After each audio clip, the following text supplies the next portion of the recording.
with it. So first we have what is blood. So blood is a red colored viscous fluid connective tissue.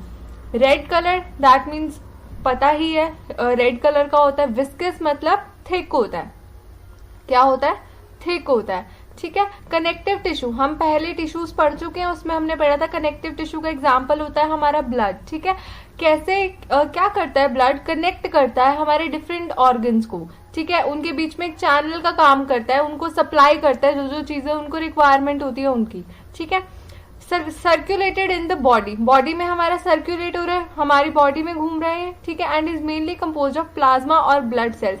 किन किन का मिलके बना होता है? जैसे अगर हम ब्लड की बात करें तो ब्लड हमारा किन किन का मिलके बना? प्लाज्मा का प्लस इसमें हमारे ब्लड सेल्स होते हैं. ठीक है. तो इनको मिला के हमारा क्या बनता है? ब्लड. ठीक है. देखो ये हमारे पास यहाँ पे अनसेंट्रीफ्यूज ब्लड है हमारे पास. जैसे हमने किसी पेशेंट का ब्लड ड्रॉ करा और ये वाला ब्लड हमें ऐसे टेस्ट ट्यूब में मिल गया. लेकिन आफ्टर सेंट्रीफ्यूगेशन हमको क्या मिलेगा? जैसे हम देखेंगे कि जो रेड ब्लड सेल्स है, यहाँ आगे सारा पढ़ेंगे, red blood cells, white blood cell, platelets, plasma, ये सब पढ़ेंगे आगे. ठीक है. तो जो रेड ब्लड सेल्स हैं वो नीचे सेटल हो गए, वो रेड कलर के. जो ऊपर एक बीच में लेयर दिख रही है आपको व्हाइट कलर की, वो WBCs है और हमारे प्लेटलेट्स है. और जो ऊपर रह जाता है फ्लूइड सा प्लेन पेल कलर का, उसको हम कहते हैं प्लाज्मा. तो हमारा ब्लड क्या होता है? रेड कलर विस्कस फ्लूइड है, कनेक्टिव टिश्यू है जो कि बॉडी में सर्कुलेट कर रहा है और मेनली कंपोज है किसका? प्लाज्मा और ब्लड सेल्स का. ठीक है. आप फिजिकल कैरेक्टर्स के बारे में बात करें कि क्या क्या फिजिकल कैरेक्टर्स हैं ब्लड के, तो ब्लड रेड कलर का है, ये हम पढ़ चुके हैं. विस्कस है, पढ़ चुके हैं. An thicker than water. Of course जब विस्कस है तो दैट मीन्स वाटर से थिक होगा. ठीक है. Viscosity of blood is from 4.5 to 5.5. कितना थिक होता है ये? 4.5 to 5.5. Okay. The blood constitutes about 8% of the total body weight. Body weight है हमारा, उसका 8% क्या होता है? हमारा ब्लड. 8% क्या होता है? हमारा ब्लड. ठीक है. Temperature of blood is 38 degree Celsius. जितना हमारा बॉडी टेम्परेचर है उतना ही हमारे ब्लड का टेम्परेचर होता है. ठीक है. Blood is slightly heavier than water. जब थिक है, कोई चीज थिक होती है तो ऑफ कोर्स वो वेट में भी उससे थोड़ी ज्यादा होगी. ठीक है. फिर अगर बात करें concentration of salt that is NaCl ion in the blood is about 0.85 to 0.9%. तो क्या है जो हमारे सॉल्ट की कंसेंट्रेशन है, मतलब सोडियम क्लोराइड है जो आयन हमारे ब्लड में, वो कितना है? 0.85 to 0.9% के अमाउंट में प्रेजेंट है. The total amount of blood in the human body is about 5 to 5.5. यहाँ पर आएगा 5.5 लीटर. तो कितना होता है हमारा? 5 to 5.5 लीटर हमारे अंदर ब्लड का अमाउंट होता है. ठीक है. pH क्या है हमारे ब्लड का? 7.45 to 7.55. न्यूट्रल pH है हमारे ब्लड का. ठीक है. क्योंकि 7 हमारा क्या होता है? न्यूट्रल pH होता है. इससे कम होता है तो एसिडिक हो जाता है और इससे ज्यादा हो जाता तो बेसिक हो जाता है. बट ये क्या है? 7 की रेंज में फॉल कर रहा है तो ये न्यूट्रल है. ठीक है. ये तो फिजिकल कैरेक्टर्स है हमारे ब्लड के. अब अगर बात करें तो ब्लड हमारा किस किस का बना होता है? 45% of blood cells and 55% of plasma. Plasma पीछे हमने पढ़ा था कि क्या होता है? वो पेल कलर का फ्लूइड है जो कि ऊपर रह जाता है वो, और जो नीचे सेल्स सेटल डाउन हो जाते हैं उनका 45% कॉन्स्टिट्यूएंट करता है ब्लड हमारा. कंपोजिशन की बात करें तो अगर होल ब्लड है, जैसे हमारा पूरा का पूरा ब्लड है, उसमें दो चीजें आ गई, प्लाज्मा और फॉर्म्ड एलिमेंट्स. फॉर्म्ड एलिमेंट्स कुछ नहीं है, कंफ्यूज होने की कोई बात नहीं है. फॉर्म्ड एलिमेंट्स हमारे सेल ही हैं. ठीक है. तो प्लाज्मा में हमारे और क्या क्या होता है? अमाइनो एसिड्स होते हैं. ठीक है. न्यूट्रिएंट्स होते हैं, प्रोटीन्स होते हैं, नाइट्रोजनस वेस्ट होते हैं, इलेक्ट्रोलाइट होते हैं, गैसेस होती हैं. ठीक है. प्रोटीन्स में बात करें तो हमारे पास एल्बुमिन होता है, फिब्रिनोजन होता है, ग्लोबुलिन्स होता है. ये सब आगे पढ़ेंगे होते क्या क्या है. ठीक है. फॉर्म्ड एलिमेंट्स में बात करें तो हमारे पास आता है एरिथ्रोसाइट्स. एरिथ्रोसाइट्स को हम RBCs भी बोलते हैं, मतलब रेड ब्लड सेल्स. प्लेटलेट्स है हमारे पास. ल्यूकोसाइट्स है, ल्यूकोसाइट्स को हम बोलते हैं व्हाइट ब्लड सेल्स. ठीक है. ल्यूकोसाइट्स के आगे दो टाइप्स आ जाते हैं, ग्रेन्युलोसाइट्स एंड एग्रेन्युलोसाइट्स. ग्रेन्युलोसाइट्स में आ जाते हैं न्यूट्रोफिल्स, बेसोफिल्स, इसिनोफिल्स. और ग्रेन्युलोसाइट्स में आ जाते हैं हमारे लिम्फोसाइट्स और मोनोसाइट्स. ठीक है. ये आगे सब पढ़ेंगे, आपको लर्न हो जाएगा. ठीक है. तो अब बात करें अगर फंक्शंस ऑफ ब्लड के बारे में कि हमारा जो ब्लड है वो क्या क्या फंक्शन करता है, तो blood helps to transport the gases. देखो हम पीछे पढ़ चुके हैं कि कनेक्टिव टिश्यू की तरह काम कर रहा है, मतलब ये ट्रांसपोर्टेशन भी कर रहा है थोड़ी बहुत. क्या करता है? जैसे कि ये हमारे लंग्स है, ये हमारा ट्रेकिया यहाँ पे डिवाइड हो जाता है, ठीक है, तो ये लंग्स आ गए हमारे। तो ये जो लंग्स हैं, जो भी यहाँ पे कैपिलरीज ब्लड की जा रही है वो उनको ये क्या देता है, ऑक्सीजन देता है, और उनसे क्या ले लेता है, कार्बन डाइऑक्साइड ले लेता है। तो gases from lungs to the tissue, lungs to the tissue, lungs से टिश्यू में जा रही है, ऑक्सीजन जा रही है, and from tissues to lungs हमारी क्या वापसी आ रही है, कार्बन डाइऑक्साइड। ठीक है, blood helps to transport the absorb digested material to the tissues of the body. अब क्या होता है, जो भी हमारे एब्जॉर्ब मटेरियल हो गए, जो भी हमने खाना खाया उसमें से जो भी एब्जॉर्ब हो गया मटेरियल, उसको ट्रांसपोर्ट करने में हेल्प करती है to the various tissues of the body. ठीक है, blood acts as a vehicle through which many substances are transported to their place of activity. तो क्या है, ब्लड एक व्हीकल की तरह भी काम करता है, जैसे लोकल बस हो गई हमारी, वैसे ही काम करता है, उठा के सवारियां अपनी अपनी जगह पे छोड़ के जाता है जहां जहां उनको काम करना है, वही सेम सिस्टम है। ठीक है, फिर क्या है, जो ब्लड है हेल्प करते हैं ड्रेन आउट करने में waste material present in the body. जो भी हमारा वेस्ट मटेरियल प्रेजेंट है बॉडी में, उनको एक्सक्रीट करने में भी हेल्प करता है, उनको बाहर निकालने में भी हेल्प करता है। कौन करता है, ब्लड। ठीक है, blood act as a great defensive mechanism, defence भी देता है, हमें बचाता है, बाहर कोई भी फॉरेन एंटीजन, कोई भी बीमारी आ जाए उससे हमें प्रोटेक्ट करता है। ठीक है, क्योंकि इसके अंदर WBCs होते हैं, वो हम आगे पढ़ेंगे सारा। Blood helps to regulate the body temperature, हमारी बॉडी का टेम्परेचर मेंटेन करके रखता है, क्योंकि इसका खुद का 38 डिग्री सेल्सियस होता है। ठीक है, blood maintains acid base balance of the body, हमारी बॉडी का एसिड बेस बैलेंस मेंटेन करके रखता है, बफर क्रिएट करके रखता है। ठीक है, blood has coagulation property due to which it prevents loss of blood from the body. इसके अंदर एक कोगुलेशन प्रॉपर्टी होती है। कोगुलेशन क्या होता है, ब्लड का क्लॉट बना देना, जम जाना उसका, ताकि ज्यादा ब्लीडिंग ना हो। ठीक है, तो उसके अंदर कोगुलेशन प्रॉपर्टी भी है, जिसकी वजह से हमारा लॉस ऑफ ब्लड बच जाता है बॉडी में से। ठीक है, blood helps to transport the hormones throughout the body. और क्या करता है, जो ब्लड है वो हमारे हॉर्मोन्स को भी ट्रांसपोर्ट करता है, हॉर्मोन्स को भी ट्रांसपोर्ट करता है। जैसे फॉर सपोज अगर हाइपोथैलेमस ने कोई हार्मोन निकाला और उसको एड्रीनल ग्लैंड तक जाना है, किडनी के ऊपर वाली ग्लैंड तक जाना है, तो वो कैसे जाएगा, वाया ब्लड। तो ब्लड हमारे हॉर्मोन्स को भी ट्रांसपोर्ट करने में हेल्प करता है। तो ये थे हमारे फंक्शंस ऑफ ब्लड। तो अब बात करें हम आरबीसीज या एरिथ्रोसाइट्स के बारे में। तो आरबीसीज की फुल फॉर्म क्या होती है, हमारे पास रेड ब्लड सेल्स। क्या होती है, रेड ब्लड सेल्स। ठीक है जी, आरबीसीज क्या होते हैं, हमारे स्मॉल होते हैं साइज में, सर्कुलर होते हैं, ऐसे होते हैं शेप के। ठीक है, डिस्क शेप, एक डिस्क की तरह है। Suspended in the blood plasma, जो ब्लड प्लाज्मा है वो फ्लूइड है, उसके अंदर हमारे ये प्रेजेंट होते हैं। ठीक है, all the cells in groups appear as red in colour and thus becomes red coloured. अब क्या है, ये जब सारे इकट्ठे हो जाते हैं आरबीसीज, बहुत सारे एक साथ आओगे, तो ये रेड कलर की अपीयरेंस देते हैं, तभी हमारा जो ब्लड है हमको रेड कलर का दिखता है। ठीक है, RBCs are produced in the red bone marrow. याद रखना, बोन मैरो में हमारे सेल्स बनते हैं, तो आरबीसीज रेड बोन मैरो में ही बनते हैं। ठीक है, the process of formation of red blood cell in the red bone marrow is called erythropoiesis. क्या बोलते हैं, जो इनका बनना होता है, द प्रोडक्शन मतलब द प्रोसेस ऑफ फॉर्मेशन होना, फॉर्म होना इनका आरबीसीज का, कहाँ पे, रेड बोन मैरो में, इसको हम बोलते हैं एरिथ्रोपोइसिस। क्या बोलते हैं, erythropoiesis. Total life span of RBCs is 120 days, मतलब इनका जो लाइफ स्पैन होता है वो 120 डेज का होता है। उसके बाद इनका डेथ हो जाता है या इनकी ब्रेकडाउन हम ऑटोमेटिकली बॉडी कर देती है। ठीक है जी, RBCs contain a substance known as haemoglobin. RBC के अंदर हमारा एक सब्सटेंस होता है जिसको हम क्या बोलते हैं, हीमोग्लोबिन। ठीक है, and is enclosed in the stroma of RBCs. RBCs के स्ट्रोमा में होता है ये, आरबीसीज के अंदर हीमोग्लोबिन होता है जो कि ऑक्सीजन को कैरी करता है। ठीक है, haemoglobin is a complex protein, ये हमारा एक तरह का प्रोटीन है जिसका हाई मॉलिक्यूलर वेट है। ठीक है, haemoglobin consist of a protein material called globin. Protein कौन सा होता है, इसके अंदर ग्लोबिन होता है, और नॉन प्रोटीन पार्ट भी होता है हीम। तो हीम और ग्लोबिन को मिला के हमारा क्या बन जाता है, हीमोग्लोबिन। क्या बन जाता है हमारा, हीमोग्लोबिन। ठीक है, हीम क्या है, हमारा नॉन प्रोटीन पार्ट है, और ग्लोबिन हमारा प्रोटीन पार्ट है, तो दोनों को मिला के क्या बन गया हमारा, haemoglobin. The haem contains iron. अब जो हीम पार्ट है मतलब नॉन प्रोटीन पार्ट है, उसके अंदर हमारा क्या प्रेजेंट होता है, आयरन प्रेजेंट होता है, जो कि रेड कलर देता है हमारे हीमोग्लोबिन को। और हीमोग्लोबिन किसको रेड कलर देते हैं, हमारे रेड ब्लड सेल्स को, क्योंकि हीमोग्लोबिन आरबीसीज में होता है ना, तो ये होता है। नॉर्मल वैल्यूज की बात करें आरबीसी की, तो हमारे एडल्ट के अंदर कितनी होती है, 5 मिलियन पर मिलीमीटर क्यूब ऑफ ब्लड। मतलब पर मिलीमीटर क्यूब लिया तुमने ब्लड का, उसके अंदर 5 मिलियन होगी। मेल की बात करें तो 5 to 5.5 होती है, फीमेल की बात करें तो 4.5 to 5 वैरी करती है, ठीक है। फिर रिएक्शन दी हुई है ना, जो अगर हीमोग्लोबिन है हमारा ऑक्सीजन के साथ कंबाइन हो जाता है जो कि हमारी बॉडी में है, तो क्या बना देता है, ऑक्सी हीमोग्लोबिन HbO2 बना लेता है। अगर वही हीमोग्लोबिन कार्बन डाइऑक्साइड के साथ बाइंड हो जाता है तो बना देता है कार्बोक्सी हीमोग्लोबिन, जिसको हम HbCO2 भी लिख सकते हैं, ठीक है। अब इनके फंक्शंस क्या क्या होते हैं, आरबीसीज या एरिथ्रोसाइट्स क्या फंक्शन करते हैं, ठीक है। It transport the gases such as oxygen and carbon dioxide. अभी पीछे बढ़ा कि हीमोग्लोबिन हमारा रिएक्ट करता है ऑक्सीजन के साथ भी और कार्बन डाइऑक्साइड के साथ भी, तो ये हमारा उन गैसेस को ट्रांसपोर्ट करने में हेल्प करता है in the form of oxyhaemoglobin and carboxyhaemoglobin, पढ़ चुके हैं।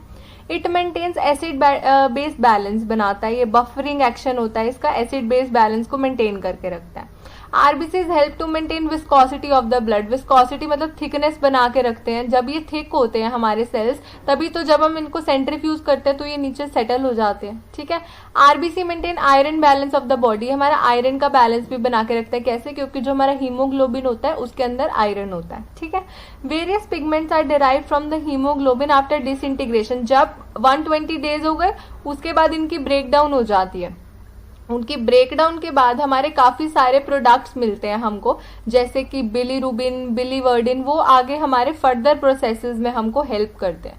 तो देखो कितने हेल्पफुल है हमारे आरबीसीज, ठीक है। तो ये थे हमारे फंक्शंस ऑफ आरबीसीज, ओके।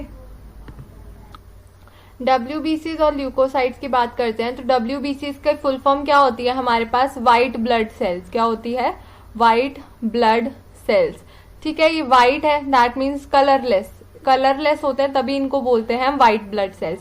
इनकी इररेगुलर शेप होती है, बल्कि जो आरबीसीज थे उनकी रेगुलर शेप होती थी, ठीक है। और इनका लार्ज न्यूक्लियस होता है, क्या होता है, लार्ज न्यूक्लियस। नॉर्मल काउंट की बात करें तो 6000 to 10,000 millimetre cube of the blood में मिलता है, मतलब पर millimetre cube of the blood में हमारे 6000 से 10,000 हमें डब्ल्यूबीसीज मिल जाते हैं। फिर है क्लासिफिकेशन ऑफ ल्यूकोसाइट्स। अगर इनको हम डिवाइड करें, हम पहले वो जो टेबल पढ़ रहे थे उसमें भी था कि दो तरह के होते हैं, ग्रेन्यूलोसाइट्स होते हैं और ए ग्रेन्यूलोसाइट्स होते हैं। ग्रेन्यूलोसाइट्स 75% ऑक्यूपाई करते हैं डब्ल्यूबीसीज को और 25% ए ग्रेन्यूलोसाइट्स करते हैं। इसमें हमारे पास आता है NEB, that is neutrophils, इसिनोफिल्स and basophils. A granulocyte में आता है LM, that means lymphocytes and monocytes, okay. तो ये हमारे कुछ इन्होंने शेप्स दे रखी है। मोनोसाइट की ऐसी शेप होती है, इसिनोफिल ऐसे होता है, बेसोफिल ऐसा है, लिम्फोसाइट्स ऐसे होते हैं और न्यूट्रोफिल्स ऐसा है। तो ये हमें कुछ डायग्राम्स इन्होंने दिए हुए हैं। फिर अगर बात करें हम ग्रेन्यूलोसाइट्स की, तो हमारे डब्ल्यूबीसीज दो तरह के थे, ग्रेन्यूलोसाइट्स और ए ग्रेन्यूलोसाइट्स। ग्रेन्यूलोसाइट्स की बात करें तो दे कॉन्स्टिट्यूएंट अबाउट 75%, पीछे ही हम पढ़ चुके हैं। दे कंटेन ग्रेन्यूल्स, तभी इनको ग्रेन्यूलोसाइट्स बोलते हैं। इनके अंदर क्या होते हैं, ग्रेन्यूल्स प्रेजेंट होते हैं, ठीक है, हैंस कॉल्ड ग्रेन्यूलोसाइट्स, ठीक है। इसके अंदर तीन आते थे हमारे NEB, that is neutrophils, basophils and eosinophils. तो न्यूट्रोफिल्स की बात करें तो the granules of these cells are stain by neutral dye. जो इस सेल के अंदर ग्रेन्यूल्स होते हैं उनको हम न्यूट्रल डाई से स्टेन कर सकते हैं। किससे, न्यूट्रल डाई से स्टेन कर सकते हैं। और जो उनका न्यूक्लियस होता है वो काफी सारे लोब्स में प्रेजेंट होता है, बहुत सारे। देखो ये न्यूक्लियस आपको सेंटर में दिख रहा है, तो इसका एक लोब ये हो गया, एक लोब ये हो गया, एक लोब ये हो गया, तो बड़े सारे लॉब्स में प्रेजेंट होता है, ठीक है। फंक्शन क्या है इसका, देखो डब्ल्यूबीसी का मेन फंक्शन की बात करूं तो वो होता है हमको डिफेंस प्रोवाइड करना, वो हमको डिफेंस बचाना, बाहर के जो इन्फेक्शंस हैं, बीमारियां हैं, उनसे हमको बचाना। डब्ल्यूबीसीज का मेन काम ये होता है, ठीक है। तो they ingest the microbes and destroyed by phagocytosis. ये क्या करते हैं, जो भी माइक्रोब हमारी बॉडी में एंटर होता है उसको डिस्ट्रॉय कर देता है फेगोसाइटोसिस से। फेगोसाइटोसिस क्या होता है, जैसे कि ये सेल है, सेल जो वो माइक्रोब है उसको अपने अंदर इनगल्फ करेगा और अंदर जाके डिस्ट्रॉय करके उसको खत्म कर देगा, ठीक है। ऐसे हमें डिफेंस प्रोवाइड करेगा।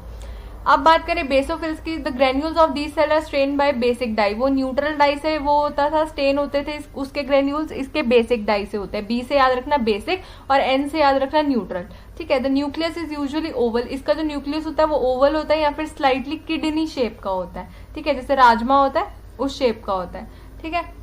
फिर फंक्शन क्या है, they are responsible for destruction of products of antigen antibody reaction. क्या होता है, हमारी बॉडी में एंटीजन होते हैं। एंटीजन क्या होता है, एंटीजन कोई फॉरेन सब्सटेंस जब बॉडी में एंटर होता है उसके अगेंस्ट हमारी बॉडी एंटीबॉडीज बनाती है, क्या बनाती है, एंटीबॉडीज। फिर ये एंटीजन और एंटीबॉडी आपस में रिएक्शन करते हैं, तो जो इनका जो प्रोडक्ट्स बनता है उसको डिस्ट्रॉय करने का काम किसका होता है, हमारा बेसोफिल्स का होता है। ठीक है, फिर है eosinophils. The granules of these cell are stained by red acidic dye, ये एसिडिक डाई से स्टेन होते हैं जिसको हम इओसिन बोलते हैं।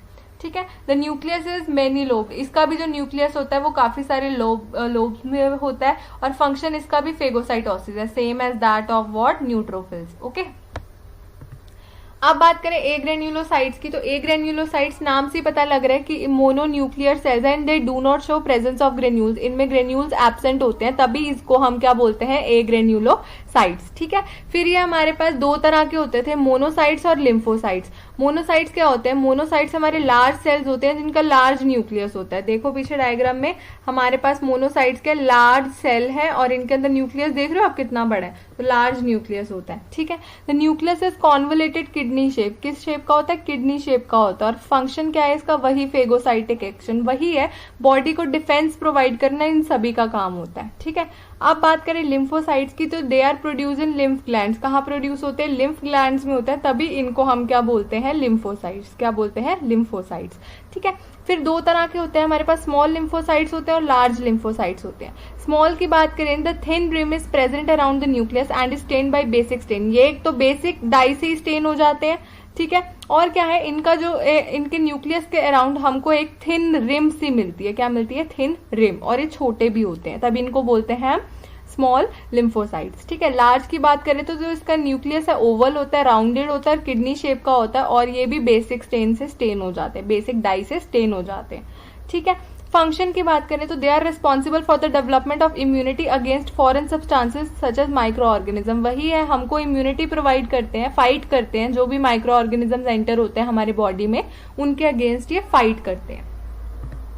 अब बात करें इनके फंक्शंस के बारे में, तो टोटल ल्यूकोसाइट्स मतलब सारे के सारे ल्यूकोसाइट्स का काम क्या होता है, तो WBCs help in the process of the phagocytosis, बता दिया, पीछे ही पढ़ चुके हैं। फेगोसाइटोसिस क्या होता है, जब सेल होता है वो एनगल्फ कर लेता है जो भी पार्टिकल आता है हार्मफुल, और उसको डाइजेस्ट कर देता है या उसको किल कर देता है, तो उस प्रोसेस को हम बोलते हैं फेगोसाइटोसिस। ठीक है जी, WBCs हेल्प इन द यहाँ पे आएगा, द नहीं आएगा, WBCs help in the formation of fibroblast to repair the areas of inflammation. अब क्या होती है, कई बार हमको इन्फ्लामेशन हो जाती है, तो ठीक है, तो क्या होता है, ये हमारी हेल्प करते हैं फाइब्रोब्लास्ट को बनाने में, किसको बनाने में, फाइब्रोब्लास्ट को, और जो फाइब्रोब्लास्ट है वो हमारी उस साइट को जहां इन्फ्लामेशन हुई है उस साइट को रिपेयर करने में हेल्प करते हैं। ठीक है जी, उसके बाद है WBCs give secretion of heparin which helps to prevent intravascular clotting that is thrombosis.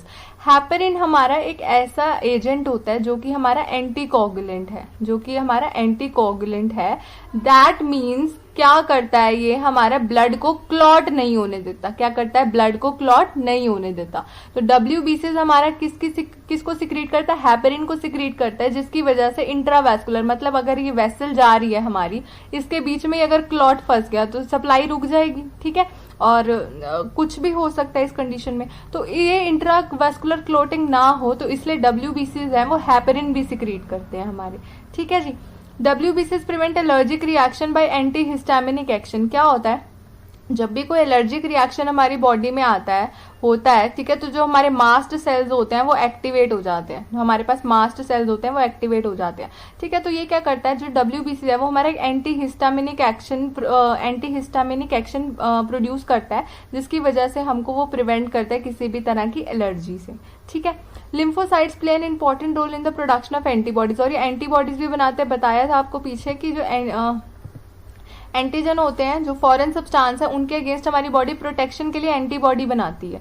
ठीक है, तो उसको भी बनाने में ये हेल्प करते हैं। ओके, तो ये थे हमारे फंक्शंस ऑफ ल्यूकोसाइट्स या फिर WBCs।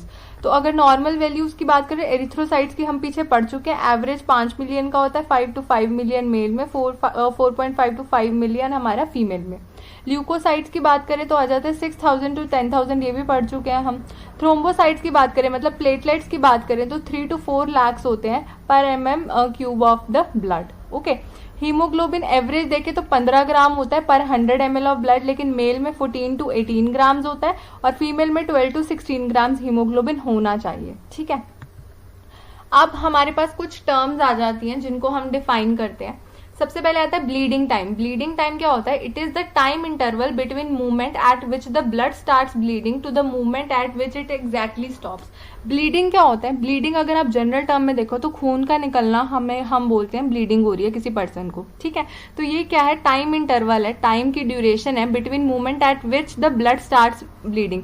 क्या हो गया? यहाँ पे मेरे को फॉर सपोज ये मेरी आर्म है, ठीक है, ये हाथ है, ठीक है, यहाँ पे चोट लगी किसी पर्सन को, तो यहाँ से वो ब्लड बहना स्टार्ट हो गया, ठीक है। तो क्या होता है? वो वाली मूवमेंट जब ब्लड स्टार्ट हो गया बहना and to the movement at which it exactly stops, और वो टाइम जैसे कि फॉर सपोज ये 1 सेकेंड में स्टार्ट हो गया लेकिन ये 5 सेकेंड के बाद ये बंद हो गया, तो दैट मीन्स 1 to 5 सेकंड की जो ड्यूरेशन थी वो मेरी क्या हो जाएगी? ब्लीडिंग टाइम हो जाएगी, ठीक है। या फिर मैं क्या कह सकती हूँ? It is the time required for cessation of bleeding from small skin puncture. अब कोई स्किन में पंचर हो जाता है तो ये क्या है? Time required for cessation. Cessation होता है स्टॉप होना या रुकना, तो स्टॉपेज ऑफ ब्लीडिंग को जितना टाइम लगेगा कोई भी स्किन पंचर से, उसको हम क्या बोलते हैं? Bleeding time.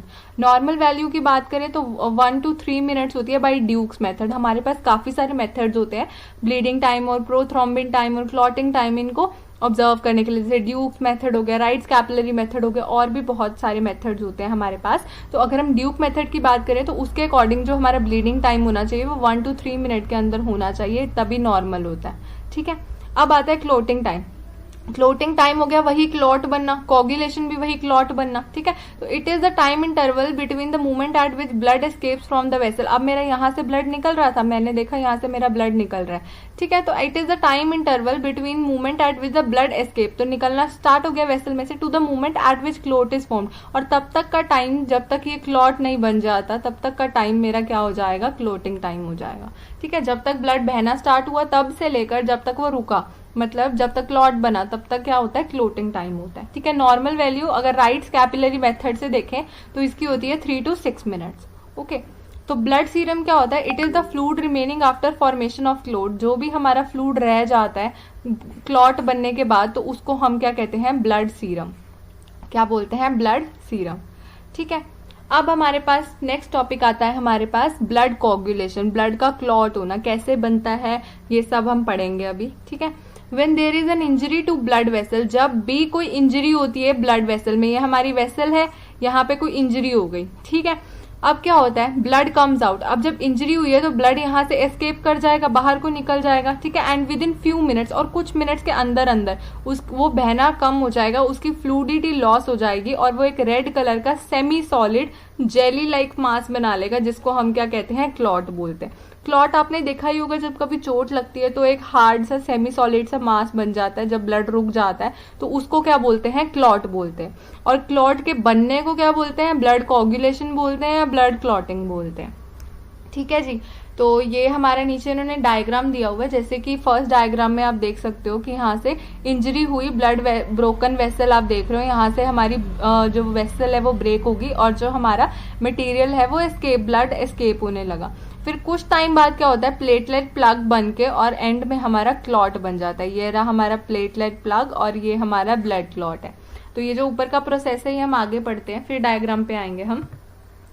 सबसे पहले स्टेप 1 में क्या होता है? The injury to blood vessel lead to the formation of a rough surface. अब क्या होता है? कोई भी इंजरी हो गई हमको ब्लड वेसल की, तो वहां पे क्या हो जाता है? एक रफ सरफेस बन जाता है। अब बीच में ब्रेकडाउन आ गया ना उनके, जैसे ये वेसल थी, ये वेसल थी, अब ये मतलब जो वेसल है वो बीच में से टूट चुकी है, ठीक है, तो रफ सरफेस बन गया। The platelets when come in contact with rough surface, अब यहाँ पे जो ब्लड था उनके जो प्लेटलेट्स हैं जैसे ही वो इस रफ सरफेस के कंटैक्ट में आएंगे, they are ruptured and thromboplastin is released. वो क्या हो जाते हैं? हमारे जो प्लेटलेट्स होते हैं वो रप्चर हो जाते हैं और उनमें से क्या निकल जाता है? हमारा थ्रोम्बोप्लास्टिन बाहर निकल जाता है, ठीक है। It is also released by damage tissue. यहाँ पे जो भी टिश्यूज है, ये टिश्यू है, ये टिश्यू है, ये टिश्यू है, ये डैमेज हुए ना, पहले तो ऐसे सीक्वेंस में थे लेकिन अब बीच में से ब्रेक हो गए हैं, ठीक है, तो वो भी हमारे थ्रोम्बोप्लास्टिन को निकाल सकते हैं, ठीक है। फिर क्या करता है? जो थ्रोम्बोप्लास्टिन है in the presence of the calcium, जो हमारे मेम्ब्रेन्स में कैल्शियम प्रेजेंट है, converts inactive prothrombin present in the blood into active thrombin. अब प्रोथ्रोम्बिन भी प्रेजेंट था तो क्या करता है? जो हमारा थ्रोम्बोप्लास्टिन है वो हमारा प्रोथ्रोम्बिन को कन्वर्ट कर देता है थ्रोम्बिन में। देखो प्रोथ्रोम्बिन हमारा इनएक्टिव फॉर्म में ब्लड में प्रेजेंट है, तो थ्रोम्बोप्लास्टिन हमारा प्लेटलेट से निकला या डैमेज टिश्यू से निकला। जब वो कैल्शियम के कंटैक्ट में आया, उन्होंने मिलके क्या बना दिया, थ्रोम्बिन को एक्टिव कर दिया। उन्होंने क्या बनाया, थ्रोम्बिन, जो कि एक्टिव फॉर्म में है।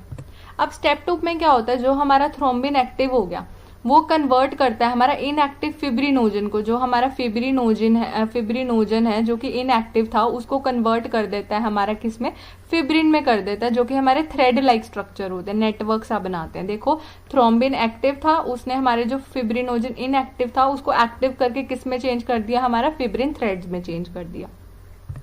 अब स्टेप 3 में क्या होता है, in the holes of these network of these fibrin threads the blood cell get entangled. अब क्या होता है, जो वो ये fine like thread like structures है, ये स्ट्रक्चर से बना रहे हैं, ठीक है, ये हमारा क्या था, फिब्रिन। तो इनके बीच में क्या होता है, जो ब्लड सेल्स होते हैं वो अटक जाते हैं, यहाँ पे आके अड़ जाते हैं, ठीक है, तो एंटेंगल्ड हो जाते हैं, उलझ जाते हैं इसमें, ठीक है, और semi solid gel like mass बना लेते हैं यहाँ पे एंटेंगल होके, जिसको हम क्या बोलते हैं, क्लॉट बोलते हैं, ठीक है।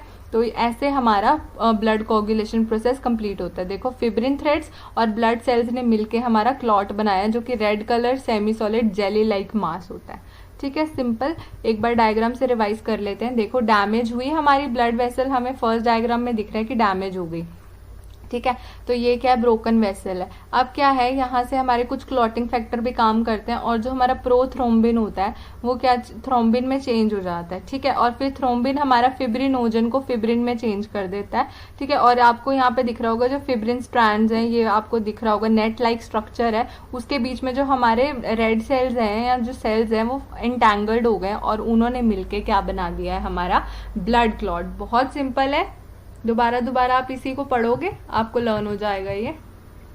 तो अब हमारे पास आते हैं factors hastening, accelerating, increasing blood coagulation. मतलब ऐसे कौन कौन से फैक्टर्स हैं जो हमारे ब्लड कोगुलेशन को काफी फास्ट कर देते हैं। लाइक हल्का सा कट लगा और बिल्कुल 1 सेकंड हुआ था और ब्लड क्लॉट हो गया एकदम से। तो ऐसे कौन कौन से फैक्टर हैं। Contact of blood with rough surface and injury to blood thrombocytes. क्या होता है, अगर रफ सरफेस फटाफट बन गया, ठीक है, रफ सरफेस क्या होता है, जब ब्लड वेसल हमारी ब्रोकन डाउन हो जाती है तो वो रफ सरफेस की फॉर्मेशन कर देती है। तो ब्लड का रफ सरफेस के कंटैक्ट में आ जाना हमारे जो ब्लड कोगुलेशन है उसको इंक्रीज कर देता है, ठीक है। Temperature slightly excess than body temperature, हमारा 38 डिग्री सेल्सियस होता है टेम्परेचर, उससे अगर ज्यादा है टेम्परेचर तो भी हमारी ब्लड कोगुलेशन जल्दी हो जाएगी, ठीक है। फिर आता है excessive slowness of blood flow. अगर हमारा ब्लड बहुत धीरे धीरे बह रहा है तब भी हमारी क्या हो जाती है, हमारी जो ब्लड कोगुलेशन है वो जल्दी हो जाता है, ठीक है। स्नेक विनोम, अगर स्नेक ने बाइट करा हो अपना विनोम, उसने पॉइजन अपना इंजेक्ट किया हो तो भी ब्लड क्लॉटिंग बहुत जल्दी हो जाती है, ठीक है। प्रेजेंस ऑफ कैल्शियम सॉल्ट, पता है ये कैल्शियम का भी रोल था थ्रोम्बोप्लास्टिन वाले केस में स्टेप 1 में, ठीक है। तो कैल्शियम की वजह से भी अगर अच्छे से प्रेजेंट है कैल्शियम तो भी वो एक्सेलरेट कर देता है, इंक्रीज कर देता है हमारी ब्लड कोगुलेशन को। फिर है रेस्टिंग कंडीशन, अगर पर्सन रेस्टिंग कंडीशन में तो भी जल्दी कोगुलेट होता है ब्लड, ठीक है। क्या होता है, अगर आप भागते रहोगे और आपके पैर में चोट लगे तो ब्लड बहता रहेगा, लेकिन अगर आप रेस्टिंग कंडीशन में हो तो वो जल्दी क्लॉट बनाएगा, ठीक है। फिर आता है फैक्टर्स हिंडरिंग, रिटार्डिंग और प्रिवेंटिंग ब्लड कोगुलेशन। अब ऐसे कौन कौन से फैक्टर हैं जो कि हिंडर, रोकते हैं, रिटार्ड मतलब धीरे कर देते हैं और होने नहीं देते ब्लड कोगुलेशन को। Contact with the smooth surface, अगर स्मूथ सरफेस के कंटैक्ट में, रफ सरफेस के कंटैक्ट में आना जरूरी है, स्मूथ सरफेस के कंटैक्ट में अगर आ गया तो जो ब्लड क्लॉट है वो हमारा रिटार्ड हो जाएगा, ठीक है। लोअरिंग बॉडी टेम्परेचर, अगर बॉडी टेम्परेचर नॉर्मल से कम है तो भी हमारी जो वो हिंडर करती है ब्लड कोगुलेशन को। एक्सेस में है तो वो फास्ट करती है, नॉर्मल है तो वो नॉर्मल पेस पे करेगी, और अगर कम है तो वो हमारा रिटार्ड ही करेगी, ठीक है। रिमूवल ऑफ कैल्शियम आयंस, अगर बॉडी में कैल्शियम आयंस नहीं है हमारे तब भी ऐसे होता है, ठीक है। Presence of greasy material like oil, wax और ग्रीस, वहां पर उस जगह पे ऑयल, वैक्स, ग्रीस लगा दी है तुमने तब भी हमारा वो प्रिवेंट करती है ब्लड कोगुलेशन को। डेफिशिएंसी ऑफ विटामिन के, विटामिन के हमारा ब्लड क्लॉटिंग में हेल्प करता है, तो जब ये नहीं होगा तो ब्लड क्लॉट नहीं होगा, हेंस हमारा रिटार्डेशन और हिंडर करेगा क्लॉट बनने में, ठीक है। Calcium deficiency in the blood, वही सेम चीज है, ठीक है। And use of heparin, heparin मैंने आपको बताया था, हेपेरिन है एंटी कोगुलेंट। क्या है, एंटी कोगुलेंट, दैट मीन्स ये हमारे ब्लड को क्लॉट नहीं होने देता, ठीक है। एंटी कोगुलेंट है ना, तो क्लॉट नहीं होने देता। तो अगर हम हेपरिन यूज कर रहे हैं तो ऑफ कोर्स ब्लड कोगुलेशन कहाँ से होगी, नहीं हो पाएगी ना। तो ये हमारे कुछ फैक्टर्स थे जो कि हमारे प्रिवेंट कर रहे थे ब्लड कोगुलेशन को। ठीक है, फिर आते हैं हमारे पास प्लाज्मा प्रोटीन्स। तो प्लाज्मा प्रोटीन्स क्या होते हैं? The numbers of proteins present in blood plasma are called plasma protein. देखो सिंपल है, कुछ नहीं है, प्लाज्मा के अंदर जो प्रोटीन प्रेजेंट है उनको क्या बोलते हैं हम? Plasma proteins. प्लाज्मा हम पढ़ चुके हैं, पेल येलो कलर का फ्लूइड होता है जो कि ब्लड में होता है, जो बहुत लाइट होता है। सेल्स को निकाल दो तो प्लाज्मा बच जाता है। ठीक है, एग्जाम्पल देखें इसके तो serum albumin, serum globulin, okay, prothrombin, fibrinogen, यहाँ पे कॉमा नहीं है। सीरम एल्बुमिन एक वर्ड है, serum globulin, prothrombin and fibrinogen. तो ये हमारे कुछ एग्जाम्पल्स हैं प्लाज्मा के प्रोटीन्स के। अब प्लाज्मा प्रोटीन का फंक्शन क्या होता है वो पढ़ते हैं, ये इस पार्ट का लास्ट टॉपिक है। उसके बाद ब्लड ग्रुप्स वगैरह हम नेक्स्ट वीडियो में कवर करेंगे। ठीक है, तो क्या क्या फंक्शंस है प्लाज्मा प्रोटीन्स के? Plasma protein maintain colloidal osmotic pressure of blood and tissues of the body. तो प्लाज्मा प्रोटीन का काम क्या होता है? एक ऑस्मोटिक प्रेशर बना के रखता है हमारे ब्लड का, कि कहाँ उसने फ्लो होना है, कितना फ्लो होना है, वो सब प्रेशर ये मेंटेन करके रखता है। ठीक है, prothrombin and fibrinogen are essential for blood clotting process. हमको पता है प्रोथ्रोम्बिन और फिब्रिनोजन ये प्लाज्मा प्रोटीन्स है। तो ये हमें किस लिए चाहिए होते हैं? ब्लड कोगुलेशन के लिए। अभी पीछे ही पढ़े हैं ना ये हमने दोनों नाम। ठीक है, इसलिए plasma proteins mainly globulins are responsible for maintaining viscosity of blood which ultimately maintains the blood pressure. जो हमारे ग्लोबुलिन्स है, एग्जाम्पल पढ़े हमने पीछे प्लाज्मा प्रोटीन्स के, तो जो ग्लोबुलिन है वो हमारे विस्कोसिटी मतलब थिकनेस बना के रखते हैं ब्लड की, अल्टीमेटली जिसकी वजह से हमारा ब्लड प्रेशर बनता है। ठीक है, the plasma protein act as a buffer and maintain acid base balance, ये भी बना के रखते हैं हमारा acid base balance. Plasma protein act as a storehouse of protein. जब प्रोटीन्स है तो स्टोर हाउस किसका होगा? प्रोटीन का। तो जब हमारी बॉडी इनएडिक्वेट प्रोटीन डाइट है या हमारी बॉडी में इनएडिक्वेटली या डेफिशिएंसी होगी है प्रोटीन की, तो हम यहाँ से प्रोटीन ले सकते हैं थोड़ा बहुत। ठीक है, plasma protein combine with certain substance and help to carry them in blood streams. उनको ट्रांसपोर्टेशन में भी काफी सामान की ये हेल्प करते हैं। कौन हेल्प करते हैं? हमारे प्लाज्मा प्रोटीन्स।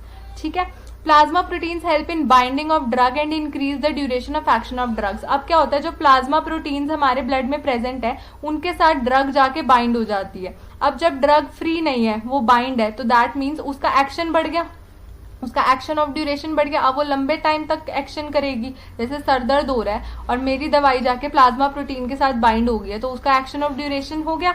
ठीक है, इंक्रीज हो गया उसका एक्शन ऑफ ड्यूरेशन। लेकिन अगर वो प्लाज्मा प्रोटीन के साथ नहीं बाइंड हो रही है और वो डायरेक्ट ब्लड में घूम रही है, तो वो बहुत जल्दी एक्सक्रीट आउट हो जाएगी और उसका डिक्रीज हो जाएगा एक्शन ऑफ ड्यूरेशन। ठीक है, तो प्लाज्मा प्रोटीन हेल्प करते हैं हमारा एक्शन ऑफ ड्यूरेशन बढ़ाने के लिए किसी भी ड्रग का।